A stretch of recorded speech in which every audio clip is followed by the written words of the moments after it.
Leo Johnson, are you really going to that abandoned hospital? The driver's eyes were filled with worry. Of course, I'm full of righteousness and not afraid of any ghosts or spirits. Leo Johnson smiled, completely ignoring the driver's warning. The hospital's exterior was rusted and mottled, the tiles yellowed, and moss was everywhere. It was exactly the adventure destination he had been looking forward to. Standing at the hospital entrance, he took a deep breath, turned on his flashlight, and pushed open the creaking door, the sound echoing in the empty corridor. As soon as he stepped inside, the surrounding light dimmed abruptly, and a chilly wind blew in through the broken glass windows, making his scalp tingle. But Leo Johnson felt more excitement than fear.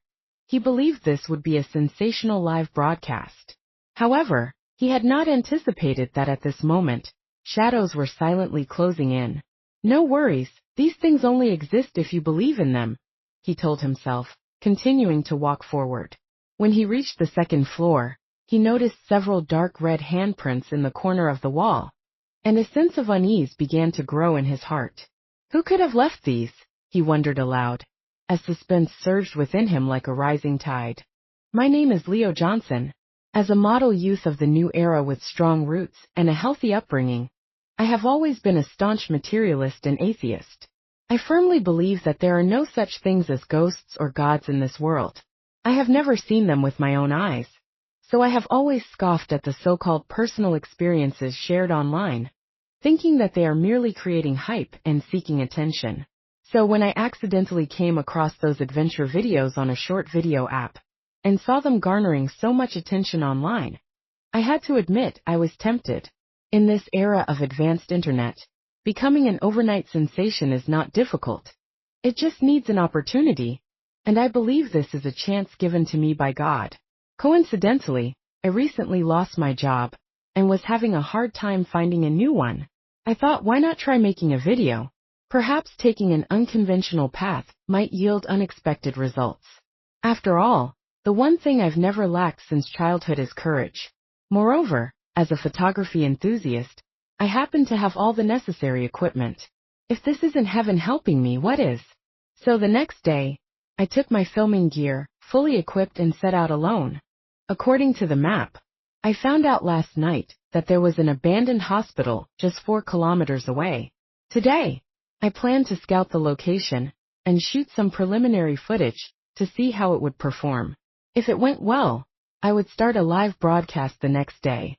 But who would have thought that I stood by the roadside for almost half an hour without a single driver accepting my ride request? I had no choice but to try my luck on the road, and finally, I flagged down a driver willing to take me. After driving nearby, the driver dropped me off by the roadside. When he heard that I was going to that hospital, he earnestly advised me against it the entire way. Young man, I advise you not to go. That place was shut down because of a fatal incident. Later, people like you went there to explore, and I heard they all came back with something unclean. Although the driver meant well, I didn't believe him at all. Don't worry, sir. These things only exist if you believe in them. I am full of righteousness. Those things would run away at the sight of me. Seeing my resolve, the driver just shook his head and said no more. I stepped onto the desolate land alone and stood outside, surveying the area.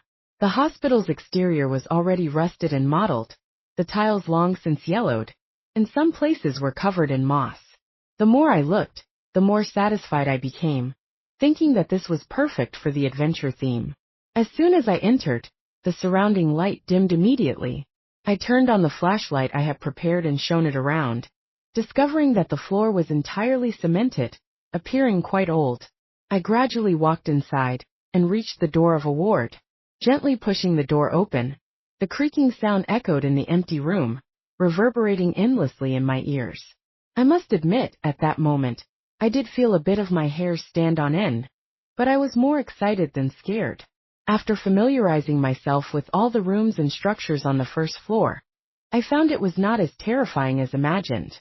It was similar to the layout of our current hospitals, and some desks even had paper documents left from back then. Then I climbed the stairs to the second floor. At the corner of the stairwell, I saw a few dark red marks. I approached and shone my flashlight closely, discovering that they were made by human fingers. It's unclear whether they were left by former patients or explorers like me. At this point, instead of feeling scared, I became even more excited. I took a deep breath to calm my racing heart, then took a few large strides up the stairs to the second floor. However, after only a few steps, a gust of cold wind blew in through the broken glass windows, sending chills down my spine. Fortunately, nothing else happened afterward. After confirming I had captured all the material, I safely left with my equipment. The first thing I did when I got home was organize the footage. After adding some narration and music, I uploaded it online. As expected, the video quickly went viral on the internet, with many daring viewers urging me to do a live broadcast. So, I pinned a message in the comments section announcing that I would be live streaming an on-site exploration at 7 p.m. the next evening, and told them to stay tuned. The next day, shortly after I started the live broadcast, the number of viewers quickly soared to over 100,000, which made me quite pleased with myself. The entire live broadcast lasted 2 hours, during which I only showed them the rooms on the first floor. I interacted with the viewers from time to time, and the eerie environment, combined with my occasional performance, made the live broadcast a huge sensation on the internet, garnering a lot of traffic and revenue. Soon, advertisers approached me with substantial offers to promote their products. Seeing how lucrative this path was, I thought, why bother with a regular job when 2 hours of work could earn me a month's living expenses? I decided to take them on an exploration of the second floor after a few days, to avoid running out of material too quickly. In the meantime, I planned to scout more places like this. The next morning, just as I woke up and checked my phone, 3 unexpected visitors contacted me. They were Emily Bennett, Kevin Huang, and David Wu, all colleagues from my previous company with whom I had a fairly good relationship before leaving. It turned out they had seen my exploration videos online and wanted to join me, assuring me they weren't afraid of such things and would follow my lead. I knew they wanted to ride on my success, but after careful consideration, I thought it wouldn't hurt to let them join. Having more people might create different effects. And to be honest, having company would be nice because sometimes it did feel a bit eerie. So I agreed and told them the next live broadcast would be in 4 days, and we would meet up beforehand to go together. When the appointed time arrived, I took them in early to familiarize themselves with the environment and explained how to perform and attract viewers. At that moment, Emily Bennett said, "I thought all your reactions were genuine, but it turns out they were pre-planned." David Wu quickly chimed in, "Exactly, things on the internet aren't 100% real." I was a bit speechless but still patiently responded to them. Some reactions are subconscious, some need to be designed. Otherwise, if there's no change throughout the stream, what would the audience watch? If they get bored, they'll leave the live room in no time. Kevin Huang stepped in to mediate. "Xiaolei is right. We should listen to him. He's the boss after all." Although there was a minor hiccup, the 4 of us managed to complete a perfect live stream. Halfway through, we even found a skeleton in a ward that I hadn't noticed during my initial check. It gave us all a real scare, but the audience enjoyed it even more because of that. And so, we embarked on a regular 4-person live streaming journey, agreeing that I would take 6 shares of the profits while they would take 4. After wrapping up at the hospital, we moved on to an abandoned factory.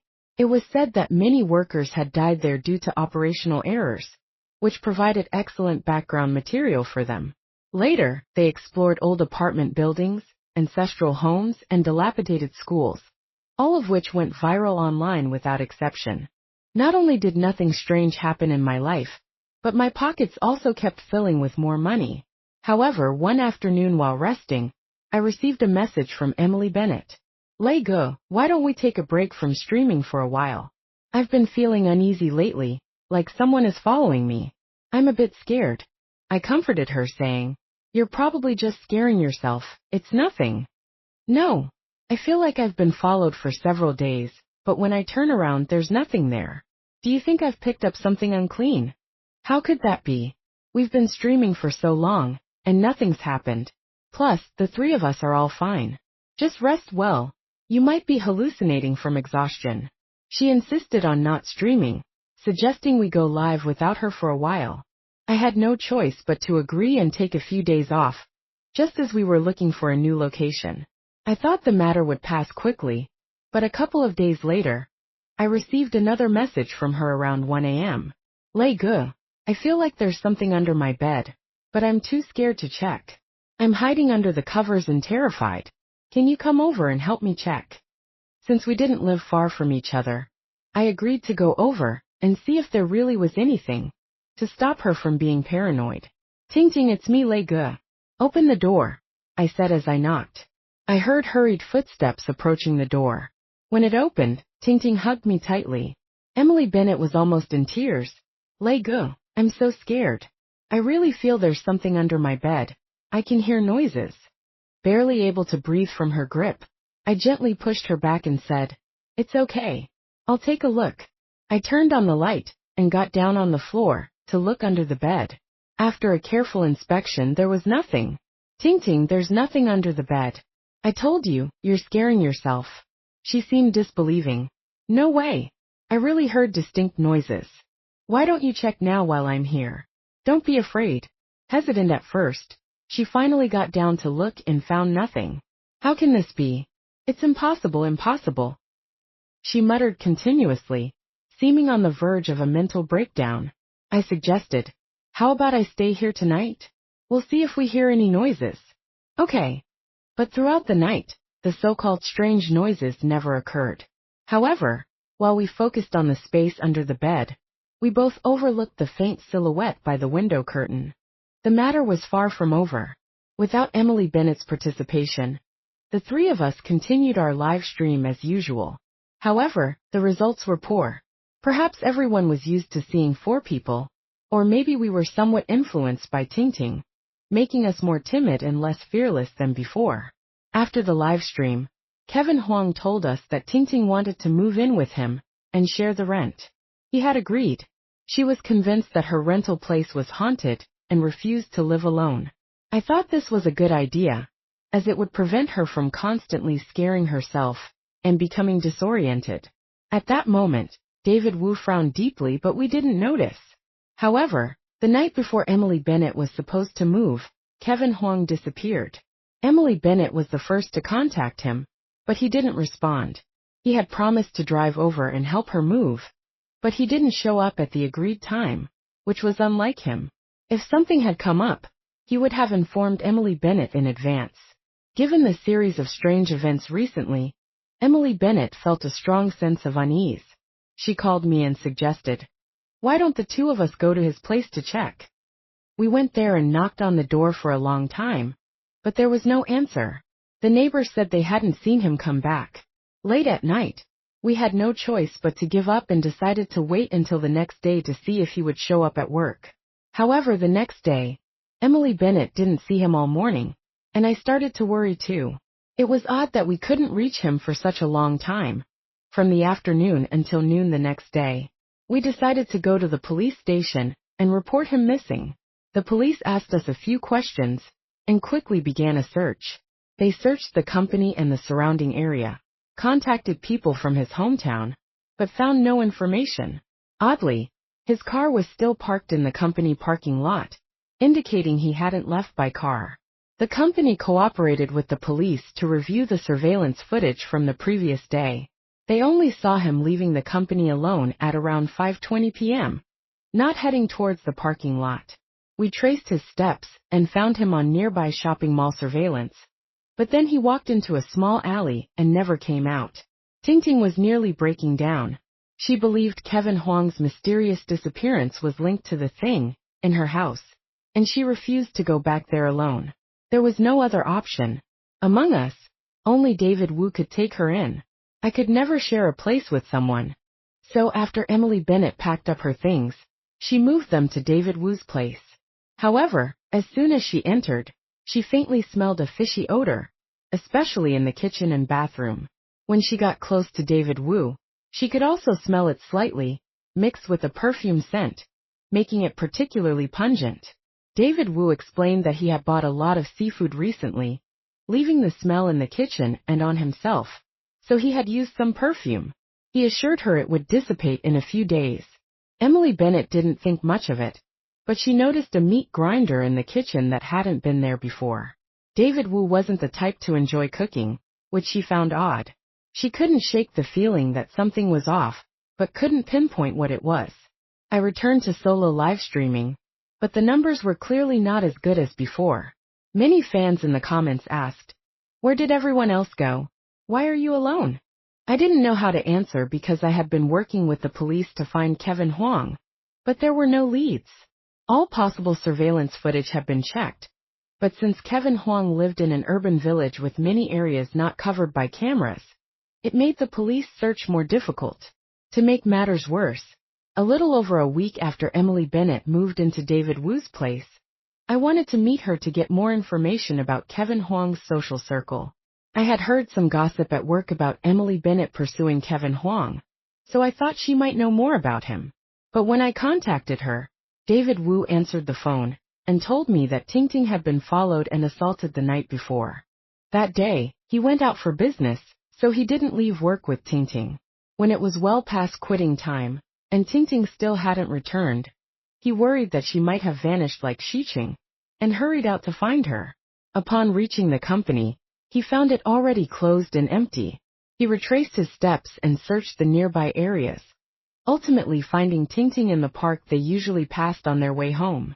She was naked, with signs of having been assaulted all over her body. He took off his clothes and brought Tingting home.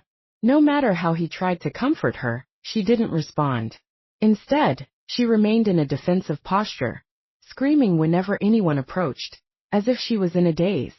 I asked him why he didn't call the police after such an incident. He replied that it wouldn't do any good.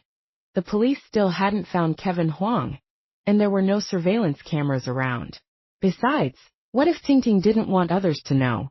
He suggested waiting until she regained her senses, and then deciding whether to report it. So I proposed visiting Tingting. After all, we were friends, and I wouldn't feel at ease until I saw her. David Wu agreed without much hesitation, and gave me his address. When I arrived at his house, I found Tingting curled up on the sofa, her eyes vacant, yet seemingly fixated on something. I tried to approach her to gain her attention and snap her out of it, but as soon as I got close, she started screaming and holding her head, so I had to give up. David Wu, watching from the side, seemed to say, "See, I wasn't lying." Following Tingting's gaze, I noticed she was staring at the refrigerator. Was there something in it? Just as I was about to open it, David Wu interrupted me. "Tingting probably wants some cake. She's been staring at the fridge." He then went to the fridge, took out a small piece of cake, and explained, "This is the cake she bought before the incident. It's been in there, and giving it to her is the only way she won't scream." I watched as he walked up to Tingting, held her hand, and said, "Eat, it's all yours." Tingting didn't resist.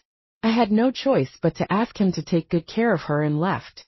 What I didn't know was that after I left, David Wu approached Emily Bennett, hugged her, and kissed her, saying, "You did well." Then he assaulted her. The next time I received a call from Tingting was over 2 months later. By then, the police had given up searching for Kevin Huang, as if they had accepted his mysterious disappearance. I pleaded with them to keep looking, but no officer was willing to take on the case. I understood it was a resource-consuming task, so I had to give up. I had also suspended my live streams after the incidents with Kevin Huang and Tingting. Although I still didn't believe in ghosts, the consecutive events forced me to stop and think. Could they really have been unlucky enough to see ghosts, or was someone pretending to be one? When I saw Tingting's name on the caller ID, I was about to answer, but the call ended before I could. Something felt off, so I immediately took a cab to David Wu's house. When I arrived, I found him alone in the living room, bandaging a long, deep wound on his arm, so deep that I could see the flesh inside. I asked him where Tingting was, and he angrily told me, "Can't you see the wound on my hand? That woman is crazy. I've been treating her well for so long, and she suddenly tried to kill me with a knife. I've already called the hospital and had her sent to a mental institution." "What? How could you send her to a mental institution? You know she's not really insane." I couldn't help but loudly rebuke him upon hearing this. He retorted, Then why don't you take care of her? Do you know how exhausting it is to look after a madwoman every day? It's easy for you to stand on the moral high ground and lecture others. I was left speechless. Indeed, I'm no saint, and I hate trouble the most. I don't want to trouble others, because I fear they might trouble me even more. So I had to change the subject. Which hospital did you send her to? David Wu said he didn't know, and that he had just randomly called a hospital. How could he not know which hospital? Clearly, he didn't want to tell me. I was so infuriated that I still hadn't realized his abnormal behavior today, and just thought he was confused and angry because of his injury. There was no other option.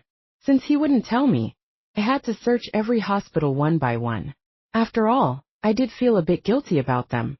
Perhaps if I hadn't agreed to let the three of them join the live stream, none of this would have happened. This city is so big that it took me over a month to find Tingting. After registering my information, I was finally approved to see her. When I saw her, she no longer recognized me. Her mental state was worse than ever. I kept calling her name and telling her I was Brother Lei, but she only kept shaking her head, her eyes vacant, as if she had lost the ability to focus, just sitting there staring blankly out the window like a fish on the verge of death. From that day on, I visited her every day, but the visitation time was always short. After a week, she seemed to finally recognize me and anxiously paced around inside, gesturing as if desperately trying to tell me something. I asked the doctor why she couldn't speak. The doctor said it was a trauma response, and she had temporarily lost her ability to speak. Once her mental state stabilized or she resolved her inner turmoil, she would be able to talk again. Seeing her like this, I was also anxious, but I couldn't understand what she was trying to gesture. We couldn't use paper and pen to communicate inside, so she mouthed words to me, which made it even harder to understand. I watched her mouth move, trying to mimic her, to figure out the words she wanted to say. Me. I pointed to myself, but she shook her head, her mouth still forming the same shape. Go. She shook her head again. Who? When I said this word, her eyes lit up momentarily. Then she shook her head and nodded. This left me puzzled. What did she mean? Unfortunately, our time was up, and I still hadn't figured it out. Back home, I repeatedly practiced her mouth shape and finally, late at night, I said a word that sent chills down my spine. Woo! I carefully recalled the sequence of events. The more I thought about it, the more terrified I became. Why were only David Wu and I unaffected from the beginning? When Kevin Huang said Emily Bennett was moving in with him, David Wu was there. He was also the first to discover Emily Bennett after she was raped. The call about sending Tingting to the hospital, everything seemed to point to someone. I couldn't wait to go to the hospital and confirm with Tingting. But it was still the middle of the night. I tossed and turned in bed, unable to sleep. Early in the morning, just after dawn, I quickly gathered my things and drove straight to the hospital. My intuition told me I was close to finding the right answer this time. However, after driving only a few kilometers, my car got into an accident. I had no choice but to call for a tow truck to take my car for repairs. Tingting's hospital was too remote. Without a car, reaching there was impossible. I could only anxiously wait, and urge the repairman to fix the car quickly. Over an hour later, the car was finally repaired. I hurriedly got back on the road and floored the accelerator, hoping to get there as quickly as possible. But as soon as I hit the highway, I noticed a car tailing me. Even a fool would realize I was being followed, likely by someone sent by David Wu. I dared not head to the hospital directly, as that would be dangerous for both Tingting and me. In a rush, I took the next exit off the highway, thinking the pursuer might give up if I changed my route. Unexpectedly, the car continued to follow me closely, clearly intent on causing me harm today. I started to panic. After all, this was a matter of life and death, and I was not ready to die young. In desperation, I called the police, telling them I was being followed, and requesting immediate tracking and protection. I also told them I would drive towards the police station. Finally, just as my pursuer was about to ram my car, I heard the blare of sirens. The police had arrived. The trailing car had no choice but to turn around and flee. For safety, I got into the police car. At the station, I shared my thoughts with the officer who had investigated Kevin Huang's case, urging them to arrest David Wu immediately and take me to Tingting's hospital to verify the information. When the police and I arrived at the hospital, we were informed that Tingting had been taken away. What? She was taken away? By whom? How could you let a stranger take her away so easily? I yelled, grabbing the person by the collar. If Tingting suffered the same fate as Kevin Huang, I would never forgive myself. Seeing my agitation, the police quickly pulled me aside, reassuring me that with the suspect in mind, the task would be easier. After questioning the hospital staff, they confirmed that Tingting had left half an hour earlier. The officer immediately called the station to expedite the retrieval of surveillance footage from major intersections and notified relevant departments to block highway exits to prevent any vehicles from leaving the city. Finally, after 3 days and nights of continuous surveillance review, the police identified a car that might be carrying Emily Bennett. The net of justice is vast yet tight. During their hasty escape, they forgot to cover Emily Bennett's blue and white striped hospital gown, which enabled us to pinpoint their vehicle among thousands. The police quickly tracked the car's location, eventually finding it at a used car market. The owner confirmed that a man in black and a woman in a hospital gown had sold the car at a low price before leaving. He didn't know where they had gone, and the trail went cold again. Emily Bennett still hadn't been found, so the search had to continue in the surrounding areas. Meanwhile, based on my testimony, the police detained David Wu on suspicion of destroying criminal evidence and began a new investigation centered around his home. But if no evidence was found within 24 hours, they would have to release him. Time was ticking, and every minute that passed deepened the officer's grim expressions, knowing it wouldn't be easy to find a lead within a day. David Wu maintained a nonchalant attitude during questioning, acting like he was on vacation, confident the police would never find any incriminating evidence. 24 hours passed with no new evidence, and the police, frustrated and helpless, had no choice but to release David Wu. Emily Bennett was still missing. A heavy atmosphere filled the police station. However, heaven rewards the diligent. With the help of police dogs, the police finally found Emily Bennett in an abandoned underground parking lot not far from the second-hand car market. She was already dead, lying there as a corpse. The underground parking lot was extremely concealed. If it weren't for an officer noticing the unusual angle of the grass nearby, suggesting it had been pressed by a hand, they might have missed the crime scene altogether. I couldn't accept this fact and desperately screamed that I wanted to kill that beast David Wu. Seeing my agitated state, the police assigned someone to follow me 24/7. Don't be sad. Based on the victim's body, there is evidence of assault within the last 24 hours. Once we extract the semen and identify another suspect, the case will progress. The police consoled me. They carried back Tingting's body and notified her family. With the family's permission, an autopsy was conducted, revealing an undeveloped fetus in Tingting's womb. Through DNA comparison, they found that the semen in Tingting's body belonged to a man named John Wu, David Wu's cousin, while the fetus was David Wu's. With these two clues, the police immediately apprehended the brothers.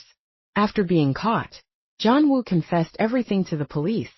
He was instigated by his cousin David Wu to pick up a woman named Emily Bennett from a mental hospital, for which the paperwork had already been arranged. He was to take her back to their hometown, but due to road closures, he couldn't escape and had to abandon the car at the second-hand market and flee with her. Along the way, the woman caused him a lot of trouble. Fearing it would bring trouble, he decided to kill her. But seeing how pretty she was, he thought it was a pity to just kill her. So he raped her before killing her and dumped the body in the underground parking lot. However, the interrogation of David Wu did not go as smoothly. Although he was visibly stunned when he heard about Emily Bennett's death and the fetus, he quickly regained his composure. He insisted that his relationship with Emily Bennett was consensual, and that her death was entirely his cousin's doing, having nothing to do with him. The situation was at a stalemate. With Emily Bennett dead, there was no way to prove whether David Wu had assaulted her against her will, or if it was consensual. At this moment, I suddenly remembered the initial clue. Ting Ting had told me she felt someone was following her, and that there was something under her bed. In a flash, I thought of David Wu. Perhaps there was no something at all. It had always been a person pretending to be a ghost. I shared my suspicions with the police, asking them to investigate all surveillance footage from Emily Bennett's home to David Wu's home during that period. However, the footage was no longer available as more than 3 months had passed. I had an idea. I told the police to find the locksmith nearby. Emily Bennett had changed her locks, and only the corresponding key could open them. If the door was locked, it was almost impossible for an individual to pick it. Only a professional locksmith could unlock it. But finding someone from 3 months ago was no easy task. Maybe Ting Ting's spirit didn't want to let this sinner go.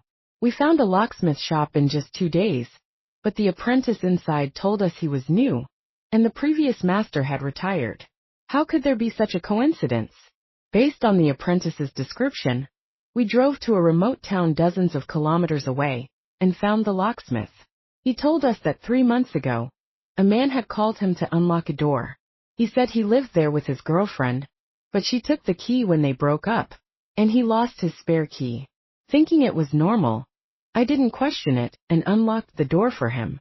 Not long after, he found me again, offering me $500,000 to leave and not tell anyone about the unlocking incident. Sensing he must have committed a crime, I agreed to avoid getting involved. We showed the old man a photo of David Wu, and he confirmed it was the man who had asked him to unlock the door. It was clear. David Wu had hidden in Ting Ting's house, scaring her at night. The motive was unknown, but it was enough to charge him with breaking and entering with intent to murder. So he couldn't be released. 5 days after David Wu's arrest, there was a breakthrough. A dredging team found human tissue and hair in the septic tank near David Wu's residence. Upon comparison, it matched the remains of Kevin Huang, who had been missing for nearly 2 months. The police speculated that David Wu had lured Kevin Huang to his home and killed him, then dismembered the body with tools he had purchased. Technical analysis revealed David Wu's phone records over the past 3 months, showing multiple searches on how to clean blood without detection. Shopping records showed that he had bought a meat grinder and bleach 2 months prior. Everything pointed to David Wu as the murderer, but the motive remained unknown. Upon realizing his capture, David Wu confessed. It started with his attraction to Emily Bennett, who rejected him, saying she was in love with Kevin Huang, whom David Wu despised. They had grown up in the same village, where Kevin always overshadowed him. Kevin was handsome, excelled in academics, and had a good family background. No matter how hard David Wu tried, Kevin would always outshine him. They ended up working at the same company, where the same dynamic continued. Despite his hard work, Kevin easily won the admiration of a female manager, and even the affection of Emily Bennett, whom David Wu had liked first. This fueled David Wu's hatred for Kevin Huang. He couldn't find a way to act on his hatred, so he pretended to be their friend. The opportunity arose during my live stream. He convinced Emily Bennett and Kevin Huang to join, then later snuck into Emily's home to scare her with ghostly tricks, hoping to move in with her. But Kevin Huang, who had ignored Emily's advances, agreed to move in first. Enraged, David Wu lured Kevin Huang to his home, saying he needed medicine for an injury and couldn't drive. He waited in an alley without cameras, then killed Kevin with pre-prepared tools. Emily Bennett, who lived with him, accidentally discovered human meat in the fridge. Unwilling to harm Emily, he raped and imprisoned her. One day, she managed to call me, but during a struggle, she stabbed him with a knife. He then sent her to a mental hospital, knowing no one would believe a madwoman. The rest is history. Finally, David Wu and his brother John Wu were sentenced to death for rape and murder. After more than 3 months, the truth came out. One live stream, 4 lives lost. What is love that drives people to madness?